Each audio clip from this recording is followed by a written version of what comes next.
Marty, I'm sorry, but the only power source capable of generating 1.21 gigawatts of electricity is a bolt of lightning. What did you say? A bolt of lightning. Unfortunately, you never know when or where it's ever going to strike. We do now.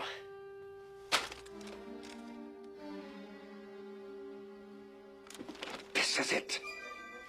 This is the answer. It says here that a bolt of lightning is going to strike the clock tower at precisely 10:04 p.m. next Saturday night. If we could somehow harness this lightning, channel it into the flux capacitor, it just might work. Next Saturday night, we're sending you back to the future. A long, long time ago. Actually, it was only 4 years ago, that year 2021. I thought of a podcast idea. It was so much fun that first year that I figured I would do it again. The next 2 years I did the sequels. Compared to the first, there are no equals. The fourth year, as you all know, was that silly cartoon show. And when March 31st arrived, I wouldn't say I almost cried, but I thought it best to decide to say my last goodbye. But I lied about Marchy McFive, said that last year was the last year and that the show had died. But I found a way to keep the podcast alive, and I'm gonna call it Marchy McFive. I'm gonna call it Marchy McFive.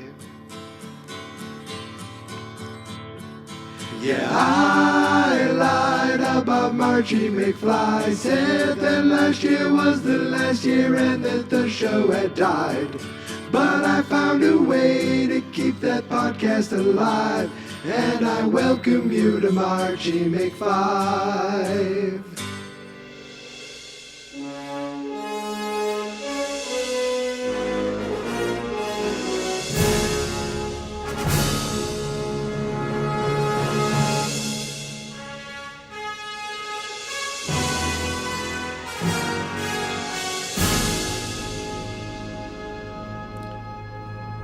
Here we go. Here we go. Yes! Diddly diddly dee dee dee diddly dee doo beep boop bop boopy boop. Happy Sunday, everybody. Happy March 16th. Happy day 16 of Marchy McFly. Happy day 16 of Marchy McFive. Today we are discussing minutes 53:46 to 57:21. This is, I guess, it's a very significant moment because they, Marty and Doc, kind of start the beginning of a plan. So they have an idea of something that might work when just 10 seconds earlier, they were like, I'm sorry, you're stuck here. Now we get the semblance of a plan. And we also realize that it's not just like there's a time clock to it. So that's always good. There's like a movie or a story always adds that extra stress when you realize there is a specific deadline, a specific moment that has to be met and has to be reached. You know, it's a time travel movie. So you're thinking, well, he has all the time in the world, but he doesn't because of the specifics of how the time machine works. It needs something very specific, and they realize that that specific thing comes at a specific time. Without me getting quickly to the detail, we already talked about it at the beginning. It's the bolt of lightning. They need the bolt of lightning. That clip at the beginning said it all. I'm not like burying the lead here. But now, knowing exactly when the lightning is hit, they have to figure out a way to make this work. And at the same time, Doc finds out that there, not only is that going on, but Marty also has a task he has to achieve in order to, never mind getting back to the 50s, he has to do this in order to save his life and the life of his siblings. But, most importantly, his life. So Marty's like, I got to get, I have to get back. I have a life in 85. I got a girl. And instead of Doc being like, oh, that's great. You have a girlfriend. That's so nice. What's her name? His first question is she pretty? I'm like, Doc, you dog, you. That is a teenage girl you're asking about. Is she pretty? Imagine if Marty's like, I mean, she's all right. Or if he said something like, well, yeah, she's pretty. She's beautiful. People say she looks like the girl from Karate Kid, but that girl's a blonde. I don't see it. I love when he's like, she's crazy about me. And he shows off the I love you note with the phone number to her grandmother's house. And you realize just how important that note is because of what's on the back of it. And Doc's like, oh, you know what? I'm really sorry. I don't know what else to do because the only thing that can create that amount of energy is a bolt of lightning. And unfortunately, we just never know when one's going to hit. And I love the shot of when Marty is showing the note, the I love you, he is basically putting the save the clock tower right in our face. It's like, hello. Now, we know it. But I wonder if the first time people seeing it, they're like, wait a minute, wait. Oh, actually, they don't know bolt of lightning yet. So it doesn't mean anything. But once Marty says, unless, of course, there's some physicists out there like, use the lightning. Once Doc says the bolt of lightning, we don't know when it's going to happen. Marty's like, wait a second. Yes, we do. And he shows Doc the note. He's like, oh my goodness, right at 10:04 p.m., precisely at 10:04 next Saturday night. This could work. And I love using the line of, if we could somehow harness it, channel it. I use that all the time too. These huge famous lines in this movie. And I like to use these little ones that only mean something to me or to the other Back to the Future nerds out there. So I did very little research and I looked up bolt of lightning 1.21 gigawatts. And this came from this is a summary from the website Screen Rant. So take that, with a grain of salt. But it says, surprisingly, Back to the Future's depiction of lightning's electrical potential is accurate. And so is my reading comprehension. As Doc Brown's estimate of how much power the strike will provide aligns with reality. The DeLorean needs to receive over 1 gigawatt to reach 88 miles per hour. A real-life lightning bolt can produce over 1.2 gigawatts. Why did I say gigawatts? It's gigawatts in the real world. In Hill Valley and in Back to the Future, it's gigawatts. So you find out, okay, they have a week to figure it out. This is great. Marty is excited that he gets to spend the week in 1955. Now, that would be amazing if okay, we have a plan. This is great. I can spend a week in 1955. And Doc's like, whoa, no. That is completely out of the question. You must not leave this house. You must not see anybody or talk to anybody. Anything you do could have serious repercussions on future events. Do you understand? Yeah, sure. Okay. Marty, have you interacted with anybody else today besides me? Yeah, well, I might have sort of bumped into my parents. Great Scott. Let me see that photograph again of your brother. Just as I thought. This proves my theory. Look at your brother. His head's gone. It's like it's been erased. Erased from existence. Out of all the episode names that I've ever done in Marchy McFly, I have two favorites. Number one was in Back to the Future 3, Year 3. I had Run for Fun. What kind of a stupid idea is that? I forget exactly the quote. You think I should know. And that was coinciding with the day that I did a 5K for St. Patrick's Day. And the other one is the first year, I had an episode called Erased from Existence that talked about all the deleted scenes. I thought that was the perfect title. And I'm bragging about myself. I don't care. I loved that I love that I use that. It's another iconic scene, another iconic line, I should say, erased from existence. If you typed in erased from existence, that Back to the Future is going to be the first thing that pops up. And that's the end of November 5th. We finally jumped to the following day, November 6th. Apparently, Marty was able to get some clothes. He was able to just kind of sleep. I don't think I'd be able to sleep that night, but Marty was able to relax, sleep, and then the very next day go into school. Now, Doc says, here's the thing. You need to get your parents together. You interfere with their meeting. If they don't meet, they don't fall in love. And if they don't fall in love, they won't have kids. And that's why, Dave is being erased. Then Linda, then Marty. He's like your brother, then your sister, then you. So what is the logic behind that? And I feel like I've talked about this, 4 years ago when I did the first year, but I don't care. I'm talking about Back to the Future again. My guess is that they're like, well, they could fall in love later, and there's still a chance for you to be born. But if they don't fall in love now, then no, I guess not, because when they do kiss, they all come back. There is, okay, logic wise, it probably doesn't make sense.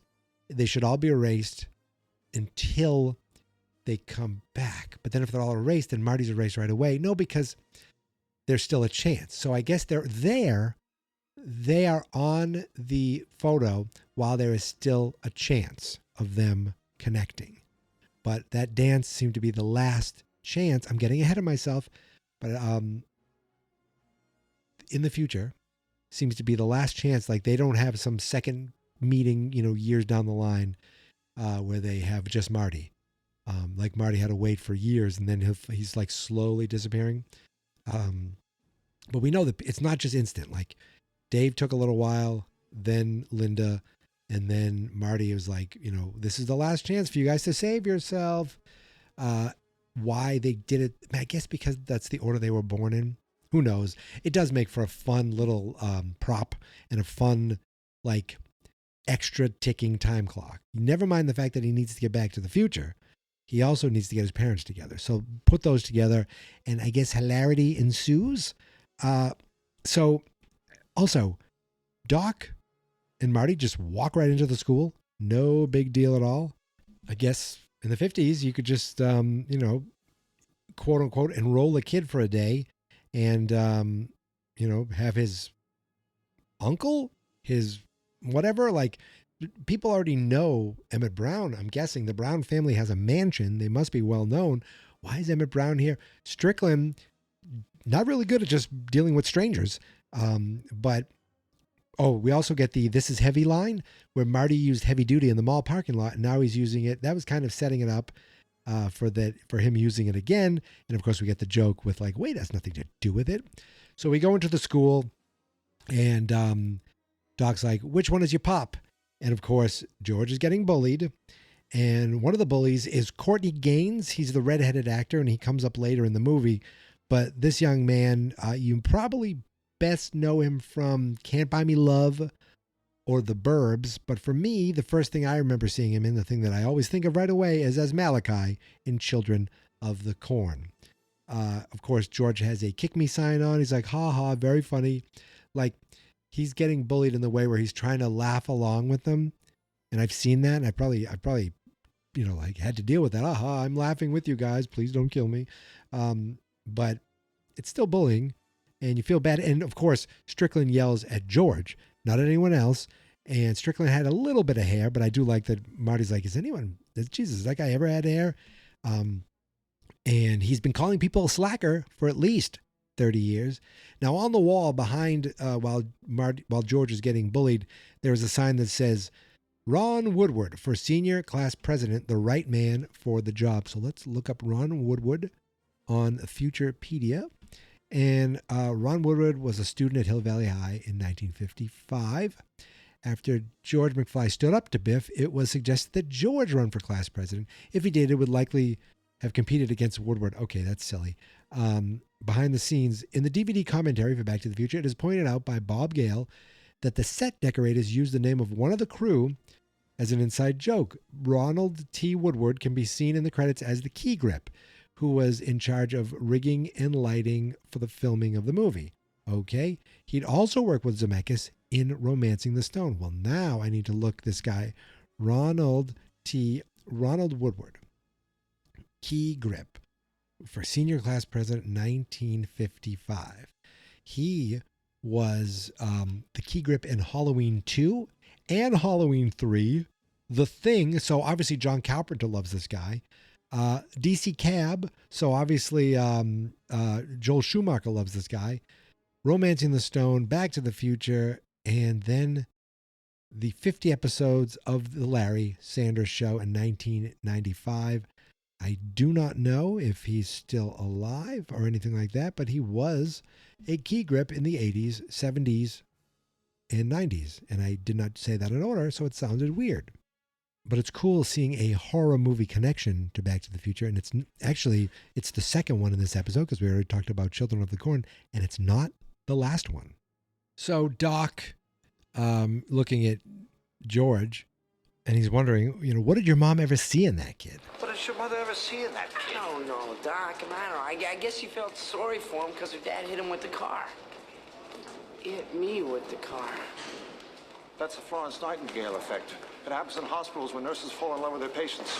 So Marty realizes by saving George's life, that is the moment that he changed time and changed the future of his parents, maybe not meeting and maybe not falling in love. But Doc says that's the Florence Nightingale effect, not the Florence Henderson effect, which is different. That's when you fall in love with a man who has 3 boys of his own. The Florence Nightingale effect. Now here's the thing. The Florence Nightingale effect, and I can say it without mumbling, has its own Wikipedia page. So it says, it is a trope where a caregiver falls in love with their patient, even if very little communication or contact takes place outside of basic care. Feelings may fade over the patient once the patient is no longer in need of care. The effect is named for Florence Nightingale, a pioneer in the field of nursing in the second half of the 19th century. Due to her dedication to patient care, she was dubbed the Lady with the Lamp because of her habit of making rounds at night, previously not done. Her care would forever change the way hospitals treated patients. Most consider Nightingale the founder of modern nursing. There is no record of her having ever fallen in love with one of her patients. In fact, despite multiple suitors, she never married for fear it might interfere with her calling for nursing. Okay, here, finally, something, obviously Florence Nightingale, is a historical, important person, but here's something specific to the Florence Nightingale syndrome. Albert Finney referred to the effect as the Florence Nightingale syndrome in a 1982 interview, and that phrase was used earlier to refer to health workers pursuing non-tangible rewards in their careers. Oh, okay. And of course, Albert Finney is the great Daddy Warbucks in Annie, and also, wasn't he in Miller's Crossing? Yes, of course. He was awesome in Miller's Crossing as well. But he mentioned the Florence Nightingale effect. Now, the Wikipedia page goes on. I'm going to read the whole thing because it's not that long. In the film Back to the Future, Dr. Emmett Brown refers to the effect to explain the infatuation of Marty's mother with Lorraine with the man who would be his father when taking care of him for one night after her father's car struck Marty. Wait a minute. Oh yeah, that's why she fell for him. The effect is also referenced in the Seinfeld episode, The Junior Mint. So what do you think about that? You weren't expecting a full Wikipedia page read, were you? Anything's possible in Marchy McFly. So Marty, Doc goes, go to a kid, okay, put your parents together, like it's just that easy. And Marty goes up to George to remind him, hey, remember the guy who saved your life the other day? There's someone who I want you to meet. Like he really thinks it's gonna be that easy. Lorraine? Calvin! Oh, and right there is where the segment ends.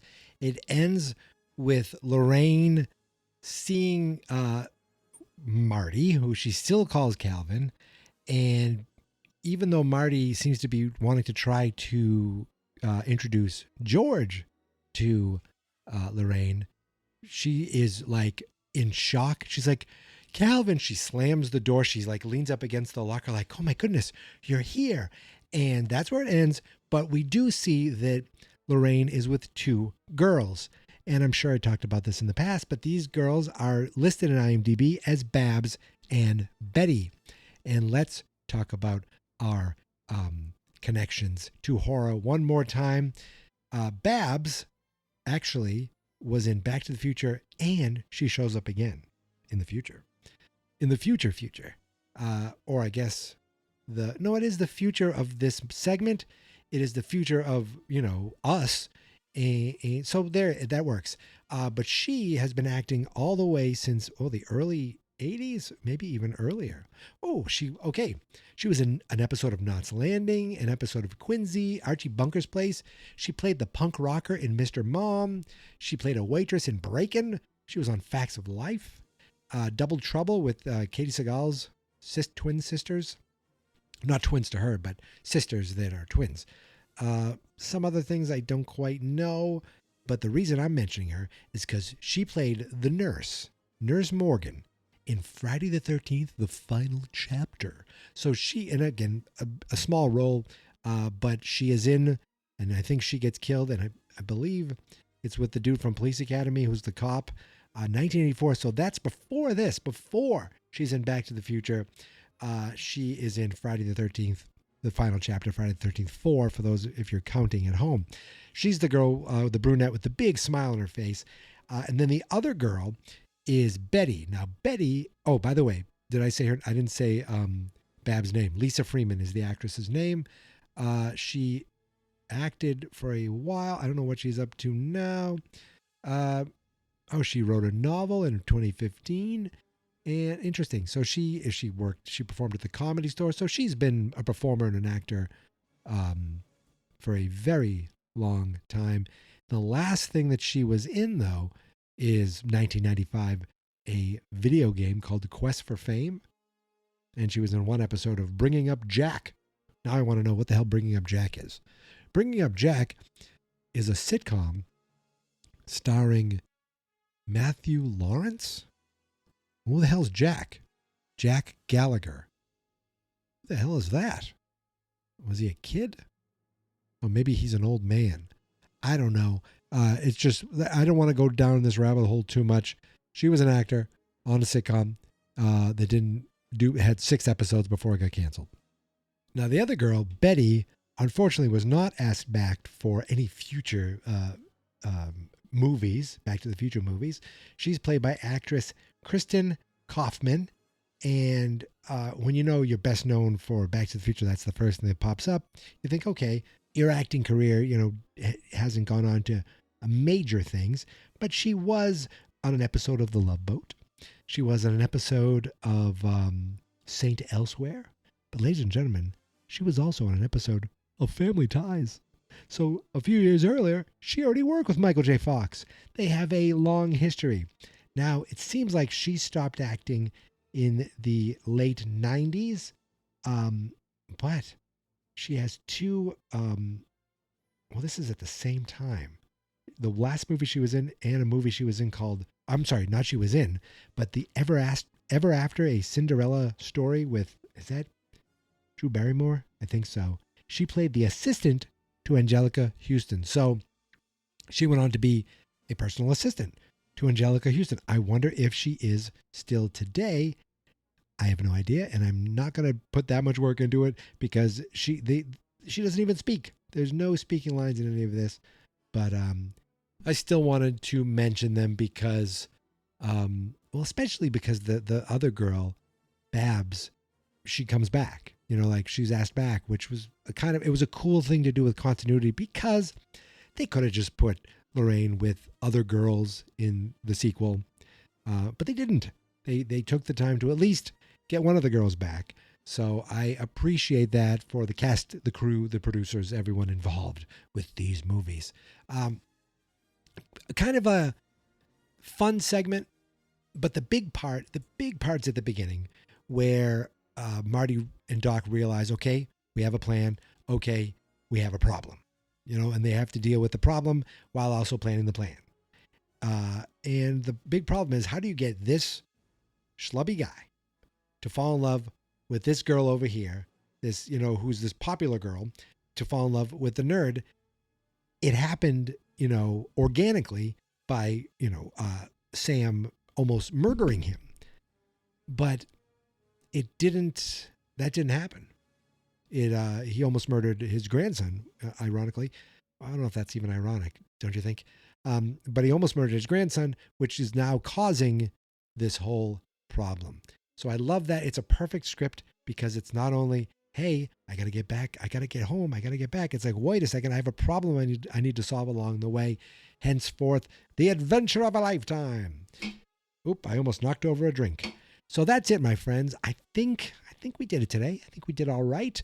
We went on some side tangents I wasn't expecting. I don't think I was expecting to read the entire Florence Nightingale Effect Wikipedia page, but hey, it's Marchy McFive. Anything goes, except talking about tomorrow. We won't get there until tomorrow, St. Patrick's Day, but I'm looking forward to it. I will be back, and I hope you will be too. You can find me on all the socials at Geek Mentality, except TikTok, which is Geek Mentality Mike. The Facebook page is Fans Not Experts. The YouTube channel is Fans Not Experts. That's because the website is fansnotexperts.com. I want to give a shout out to someone who wrote a really nice thing on Blue Sky for me. And this guy's name also happens to be Mikey. It's RetroMash on Blue Sky, at retromash.bsky.social. If you just look up RetroMash, and his website is retromash.com. He wrote, and he actually has written some nice things in the past about my horror podcast and the Marchy McFly stuff. And he wrote, where is it? I almost lost it. I generally look forward to March for these. So glad you brought it back.